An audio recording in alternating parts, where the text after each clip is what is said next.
নমস্কার, আমি প্রিয়াঙ্কা। আমার চ্যানেলে আপনাদের সবাইকে স্বাগত জানাই।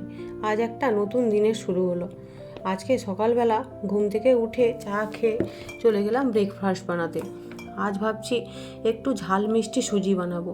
নামটা একটু অন্যরকম, তাই না? হ্যাঁ, এটা নাম আমি দিয়েছি, ঝাল মিষ্টি সুজি।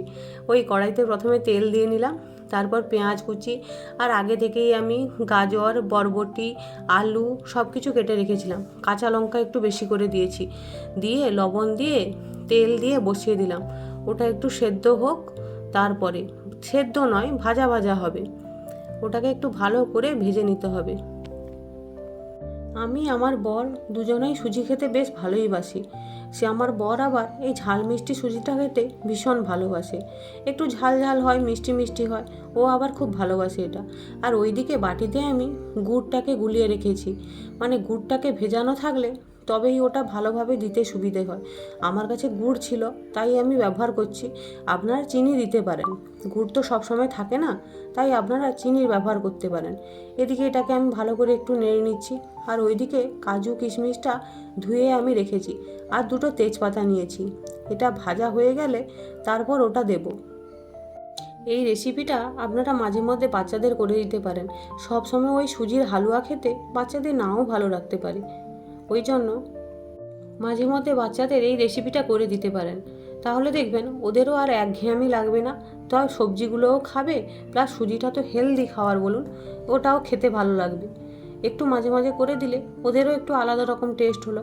এবার ওই ভাজাগুলোকে আমি আলাদা করে তুলে রাখলাম। এবার কড়াইতে আমি একটু ঘি দিয়ে নেব। ঘিটা একটু বেশি করে দিলে সুজিটা দাও শক্ত হবে না। এবার ঘিটা একটু গরম হতে দেবো। জানেন, ঘিটা আমার মায়ের তৈরি করা। বাড়িতে যে প্রত্যেক দিন দুধ আসে, ওটা দিয়েই জমিয়ে জমিয়ে মা ঘিটা তৈরি করে। এই ঘিটার জন্য খাবারে একটা আলাদাই ফ্লেভার আসে, ভীষণ সুন্দর। বাড়ির তৈরি ঘি তো, এর টেস্টই আলাদা। এতে যে কোনো রান্না করে খেলে খুব ভালো হয়। তারপরে আমি তেজপাতা দিয়ে কাজু কিশমিশটা একটু ভেজে তুলে রাখলাম। এরপরে আমি সুজিটা দিয়ে নিচ্ছি। সুজিটাকে এবার ভালো করে আঁচটা কমিয়ে রাখতে হবে, দিয়ে ভাজতে হবে। না হলে কি হবে বলুন তো, অল্পেতেই সুজিটা পুড়ে যাবে। পুড়ে গেলে আবার টেস্টটা ভালো আসবে না। এই ঘিটা যে কোনো রান্নাতে দিলে খাবারের একদম স্বাদই বদলে যায়, ভীষণ টেস্ট। আসলে যাই বলুন, ঘরের তৈরি রান্না, ঘরের তৈরি খাবারের ব্যাপারই আলাদা। এবার ওই জলটা যে আমি রেখেছিলাম গুড় গোলানো, ওটা আবার একটু একটু করে দিয়ে নিচ্ছি। আপনারা চিনি দিতেই পারেন। আর এই খেজুর গুড়টা আমি শীতের সময় থেকে তুলে রেখেছি, জানেন তো। আমার বাবা অনেকটা দিয়ে গেছিলো শীতের সময়, ওই শীত থেকে ওটাকে ফ্রিজে রেখেছি, একটু একটু করে ব্যবহার করি। এবার একটু নুন দিয়ে নিচ্ছি। গুড়টা খেতে আমি ভীষণ ভালোবাসি, আর ওটা তো একটু হেলদিও বলুন, তাই আমি ফ্রিজে রেখে খাওয়ার চেষ্টা করি। প্রায় সারা বছরই আমার হয়ে যায়, অল্প অল্প করে সারা বছর চালিয়ে নিই। বছরের শেষের দিকে একটু হয়, শেষ হয়ে যায়, তারপরে তো আবার গুড়ের সিজন চলে আসে, ওই জন্য আর গুড়ের অভাবটা হয় না। ওই পুরোটা দিয়ে নিলাম। এটা কিন্তু আঁচ কমিয়ে করবেন, না হলে কিন্তু পুড়ে যাবে। হালকা হালকা করে জল ছিটিয়ে ছিটিয়ে করতে হবে। একসঙ্গে বেশি জল দিলে আবার ওটা পুরোটা ডলা পাকিয়ে যাবে, তাহলে আর টেস্ট হবে না। এই ঝরঝরে অবস্থায় যত ভাজবেন ততই টেস্ট হবে। এবার ওই সবগুলো ভাজা রেখেছিলাম, ওগুলো একটু ভালো করে মিশে নিলাম। তেজপাতাগুলো তুলে ফেলে দিলাম, ওটার আর কোনো কাজ নেই।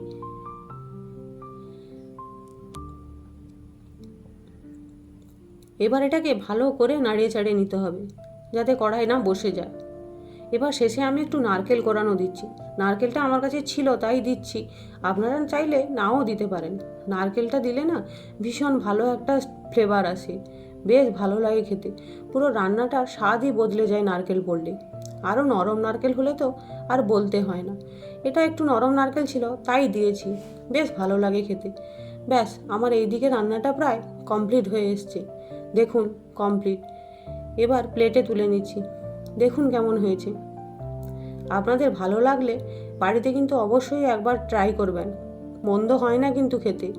আর অবশ্যই আমাকে জানাবেন কেমন লাগলো রান্নাটা।